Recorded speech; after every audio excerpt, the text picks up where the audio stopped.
Well, today marks the one-year anniversary of that fatal plane crash in waters just off Mastic Point, North Andros. 6 persons, including the pilot, were killed when the Piper Aztec went down shortly after takeoff. Today, relatives and close friends of the victims talked to our Desmond Saunders.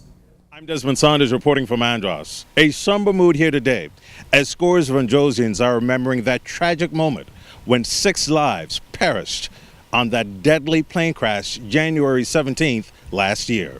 Mr. Carter being one of them, who is more like a godfather, owned the local store owner. You know, sometimes as a child you go to his store and you get free stuff, you get a smile, you always get a good welcome. And then you have Desiree and Valentino, who grew up with me. So with Lausanne going through the storm, the whole wipeout, I know you guys have heard about how the storm did Lausanne, and it's almost like a reconstruction of that from one tragedy to another, and to lose so many persons, I mean from various generations, so it hit everybody. It impacted not only North Andros, Mangrove Key and South Andros as well. And so all of these members that were in that plane were basically all family and somehow knit to everyone in Andros.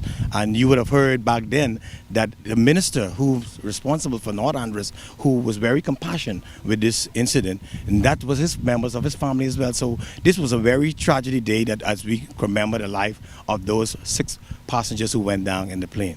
Here joining me now is the district pastor of the South Andros and Mangrove Key Seventh-day Adventist organization, Pastor Kareem Black. How do residents move forward, and what life lessons can residents extract from this experience? Well, you know, looking at the tragic loss of those 6 precious lives, firstly, there's a matter of grief to be addressed for persons who would have been family members of those persons who would have passed away.